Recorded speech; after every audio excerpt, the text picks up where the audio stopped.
जैन साथियों, दीपांजलि एकेडमी में आपका स्वागत है। दोस्तों, आज हम साइंस के महत्वपूर्ण प्रश्न बताएंगे जो परीक्षाओं में आते हैं और आने की पूर्ण संभावना। ये बहुत परीक्षा की दृष्टि से महत्वपूर्ण प्रश्न है। देखिए दोस्तों, पहला, H2SO4 को रसायन उद्योग में तेजाब के नाम से जाना जाता है। दोस्तों, जो H2SO4 होता है, सांस सल्फ्यूरिक अम्ल को क्या कहते हैं? तेजाब। ठीक है, इसे तेजाब के नाम से जाना जाता है, ध्यान रखिएगा। H2SO4 को रसायन उद्योग में यानी कि रसायन विज्ञान में क्या कहा जाता है? इसको तेजाब के नाम से जाना जाता है। ठीक है, ये H2SO4 क्या है? तेजाब है। ठीक है, अगला है रुधिर का थक्का जमाने यानी कि रुधिर का थक्का जमाने के लिए क्या क्या? प्रोथ्रोम्बिन, फाइब्रिनोजन और कैल्शियम सिधराइंदो और विटामिन के भाग लेते हैं। दोस्तों, जब रुधिर का थक्का जमता है तब जमने कौन कौन से सहायक होते हैं? तो प्रोथ्रोम्बिन, फाइब्रिनोजन, कैल्शियम प्लस के 2 और विटामिन के भाग लेते हैं, तब रुधिर का थक्का बनता है। वैसे अधिकांश पूछा जाता है रुधिर का थक्का बनाने के लिए कौन सा विटामिन काम करता है? तो विटामिन के काम करता है। बाकी ये सारे जिम्मेदार होते हैं, ये सभी सहायक होते हैं, प्रोथ्रोम्बिन और फाइब्रिनोजन, कैल्शियम C2 और विटामिन के। ये तुम्हारे प्रोटीन है। ठीक है दोस्तों, प्रोथ्रोम्बिन और फाइब्रिनोजन ये क्या है? प्रोटीन है। कैल्शियम C2 और विटामिन के भाग लेते हैं, ध्यान रखिएगा हमेशा रुधिर का थक्का बनाने में, थक्का जमाने में। ठीक है, अब अगला है रुधिर एक हल्का क्षारी होता है। रुधिर कैसा होता है? हल्का क्षारी होता है। ये एक तरल रुधिर संयोजी ऊतक है, ध्यान रखना। रुधिर पूछा जाता है कैसा है? तो एक तरल संयोजी ऊतक है। इसका पीएच मान होता है 7.4 होता है। इसका पीएच मान कितना होता है? 7.4। तो रुधिर क्या है? एक हल्का क्षारी है। यह एक तरल संयोजी ऊतक है। इसका पीएच मान 7.4 होता है दोस्तों। ठीक है, अब कुछ पाचक एंजाइम हैं। ठीक है, पाचक एंजाइम जिन स्रोतों से निकलते हैं, क्या क्या पाया जाता है? जैसे टायलिन है तो लार ग्रंथि में पाया जाता है। टायलिन नामक एंजाइम लार ग्रंथि में पाया जाता है। टायलिन, ठीक है, जो हमारी लार होती है, लार ग्रंथि से निकलता है टायलिन एंजाइम, जो भोजन को पचाने में सहायक होता है। जब हम भोजन खाते हैं तो हमारे भोजन को अच्छी तरह से चबाते हैं लोग, तो लार मिलकर जाती है अंदर, तो भोजन को डाइजेस्ट करने में सहायक होती है टायलिन नामक एंजाइम। ध्यान रखना, लार में बनता है। एमाइलेज ये अग्न्याशय और लार ग्रंथि में पाया जाता है। एमाइलेज भी क्या होता है? अग्न्याशय से निकलता है और लार ग्रंथि में पाया जाता है। लार में भी पाया जाता है एमाइलेज। ठीक है, ये भी भोजन को पचाने में सहायक होता है। अब पेप्सिन अमाशय से निकलता है। पेप्सिन एंजाइम जो है अमाशय से रस निकलता है, एक रस होता है जो भोजन को पचाने में सहायक होता है। ठीक है दोस्तों, ट्रिप्सिन एवं काइमोट्रिप्सिन ये अग्न्याशय में पाया जाता है। ट्रिप्सिन और काइमोट्रिप्सिन एंजाइम जो होता है यह अग्न्याशय से निकलता है, ध्यान रखना, ये भी एक रस है। लाइपेज ये अग्न्याशय से निकलता है। लाइपेज भी एक एंजाइम होता है जो अग्न्याशय में पाया जाता है, अग्न्याशय से निकलता है, ध्यान रखिएगा। ठीक है, लाइपेज कहाँ से? अग्न्याशय से। ट्रिप्सिन और काइमोट्रिप्सिन अग्न्याशय से है, ध्यान रखना, और एमाइलेज और ये भी अग्न्याशय से, लेकिन पेप्सिन सिर्फ जो अमाशय से निकलता है, अमाशय में पाया जाता है। ठीक है दोस्तों, अब अगला है हाइब्रिडोमा तकनीकी है। देखो, हाइब्रिडोमा तकनीकी एक प्रकार की, इस तकनीकी के द्वारा मोनोक्लोनल एंटीबॉडी का उत्पादन किया जाता है। पूछा जाता है कि हाइब्रिडोमा तकनीकी क्या है?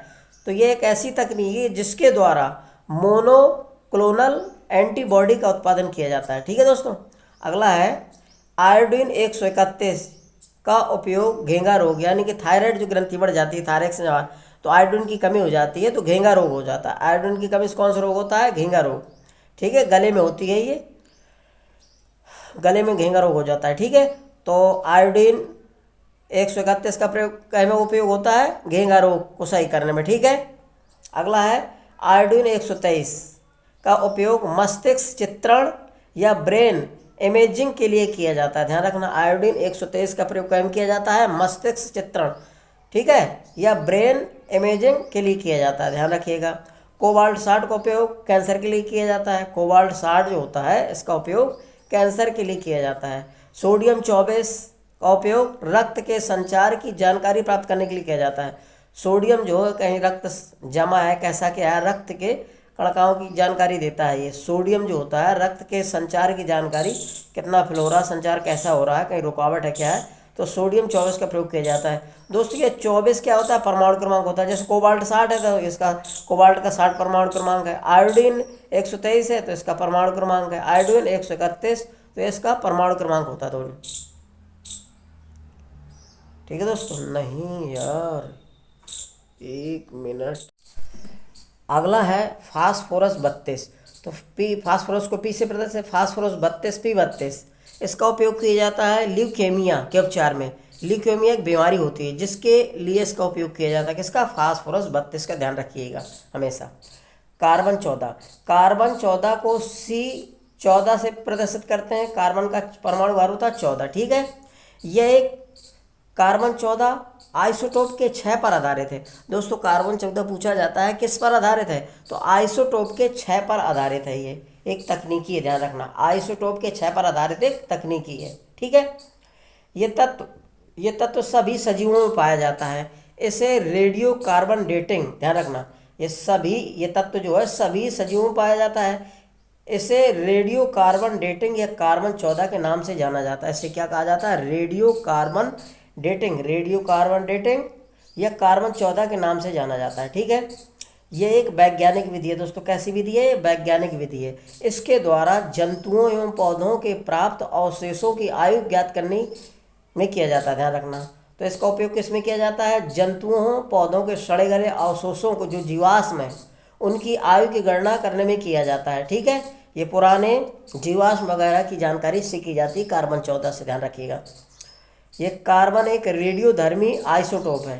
कार्बन 14 क्या है, एक रेडियोधर्मी आइसोटोप है। इसकी आयु लगभग 5730 वर्ष मानी जाती है।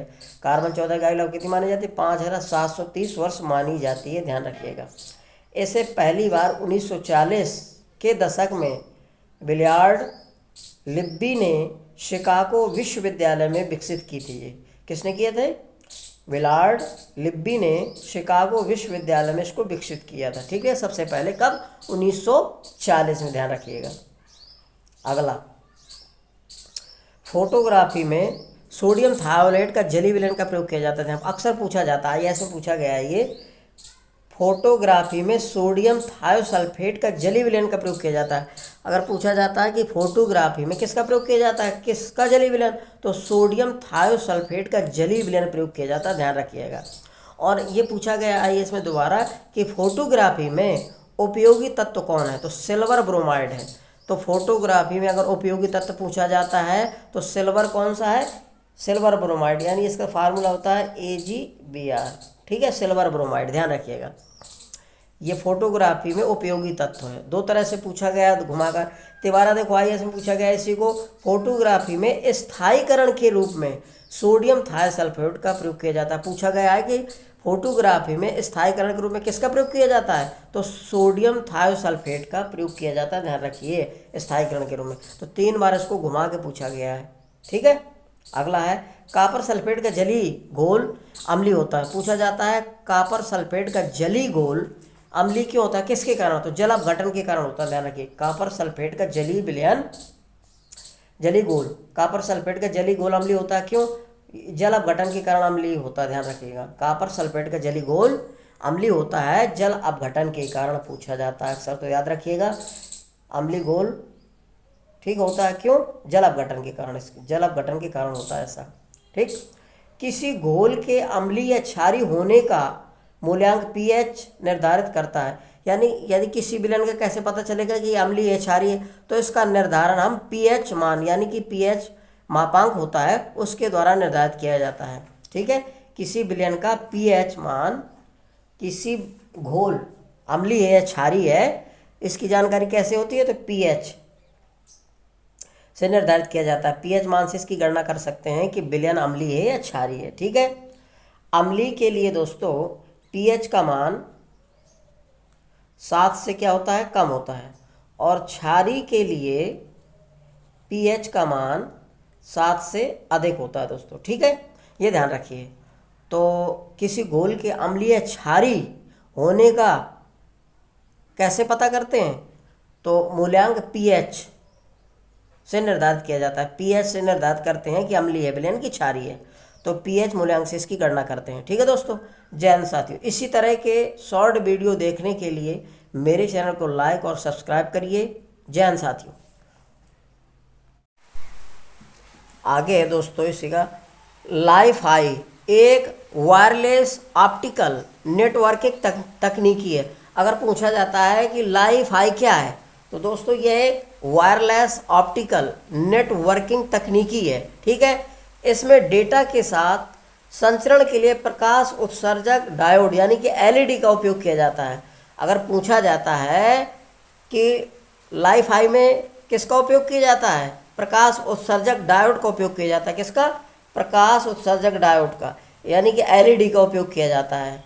और लाइफ-हाई क्या है, तो एक वायरलेस ऑप्टिकल नेटवर्किंग तकनीकी है दोस्तों। ये वायरलेस ऑप्टिकल नेटवर्किंग तकनीकी है लाइफ-हाई। ठीक, आगे है इस तकनीकी को जर्मनी के, अब पूछा जाएगा कि इस जर्मनी यानी कि ये पूछा जाता है कि इस तकनीकी का आविष्कार, इस तकनीकी की खोज किसने की थी। इस तकनीकी को जर्मनी के भौतिकी वैज्ञानिक हेरोल्ड हॉस ने 2011 में खोजा था। ध्यान रखिएगा, यानी कि लाइफ-हाई की खोज किसने की थी? जर्मनी के भौतिक विज्ञानी हेरोल्ड हॉस ने 2011 में खोजा था। इस तकनीकी द्वारा 10 GB प्रति सेकंड, मतलब ये लाइफ-हाई तकनीकी द्वारा 10 GB प्रति सेकंड डाटा को 1 किलोमीटर की परिधि में भेजा जा सकता है। मतलब इसमें इतनी क्षमता होती है कि 10 GBT प्रति सेकंड डाटा को 1 किलोमीटर की परिधि में भेजा जा सकता है, 1 किलोमीटर के एरिया पर। ठीक है, ये परिधि मतलब वृत्ताकार सर्किल में 1 किलोमीटर की दूरी पर। ठीक है, कितना? 10 GBT प्रति सेकंड डाटा को 1 किलोमीटर की परिधि में भेजा जा सकता है। ठीक है दोस्तों, अगला है मृग मरीचिका प्रकाश के किन गुणों के कारण बनता है? तो प्रकाश के अपवर्तन और पूर्ण आंतरिक परावर्तन के कारण बनता है। ध्यान रखिएगा, पूर्ण आंतरिक परावर्तन, ये मृग मरीचिका प्रकाश के किन गुणों के कारण बनता है, यह इसका क्या परिणाम है? तो प्रकाश के अपवर्तन और पूर्ण आंतरिक परावर्तन के कारण बनता है। प्रकाश का परावर्तन भी होता है इसमें, अपवर्तन सॉरी, प्रकाश का अपवर्तन और पूर्ण आंतरिक परावर्तन होता है। किसमें? मृग मरीचिका जब बनता है। राजस्थान में रेत पाई जाती है, तो रेत में ऐसी भ्रम की स्थिति बन जाती है। जब वहाँ प्रकाश का अपवर्तन और पूर्ण आंतरिक परावर्तन होता है तो ऐसी स्थिति बन जाती है, मृग मरीचिका का बनता है। ठीक है, मृग मरीचिका बन जाता है। एंडोस्कोप या एंडोस्कोपी, ये पेट के आंतरिक भागों को जांच करने में क्या प्रयोग किया जाता है? देखो दोस्तों, एंडोस्कोपी या एंडोस्कोप क्या है? ये मनुष्य के अंदर आंतरिक भागों की जांच करने के लिए, जैसे अल्सर वगैरह हो गया, पेप्टी अल्सर हो गया, गैस्ट्रिट या कोई फूड पाइप में कोई प्रॉब्लम है, तो पेट के आंतरिक भागों की जांच करने में किया जाता है इसका। किसका? एंडोस्कोपी या एंडोस्कोप बोला जाता है। एंडोस्कोप पूर्ण आंतरिक परावर्तन के सिद्धांत पर कार्य करता है। अगर एक पूछा जाता है दोस्तों कि एंडोस्कोपी किस सिद्धांत पर कार्य करती है, तो यह भी पूर्ण आंतरिक परावर्तन के सिद्धांत पर कार्य करती है। ध्यान रखिएगा। अगला है द्रव में डूबी हुई सीधी छड़ टेढ़ी क्यों दिखाई देती है? यानी कि द्रव में अगर कोई छड़ डाल दी जाए सीधी तो हल्का तिरछा दिखाई देती है। ठीक है, ऐसा प्रकाश के अपवर्तन के कारण होता है दोस्तों। ध्यान रखिएगा, ऐसा कैसा होता है? प्रकाश के अपवर्तन के कारण होता है। ठीक, यानी कि द्रव में पड़ी हुई छड़ का तिरछा या टेढ़ा दिखाई देना या थोड़ा उठा हुआ दिखाई देना किसका कारण है? प्रकाश के अपवर्तन के कारण होता है ऐसा।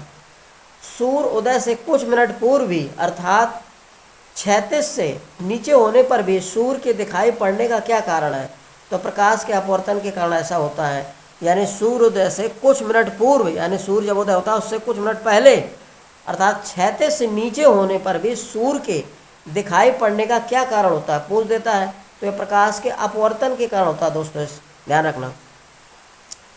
किसी वस्तु के त्रिविमीय प्रतिरूप यानी कि 3 डायमेंशनल प्रतिरूप को अंकित करने की तकनीक को क्या कहते हैं? हेलोग्राफी बोलते हैं। ध्यान रखना, किसी वस्तु के त्रिविमीय प्रतिरूप यानी कि 3 डायमेंशनल प्रतिरूप को अंकित करने की तकनीकी को हेलोग्राफी कहते हैं। ठीक है दोस्तों, जैन।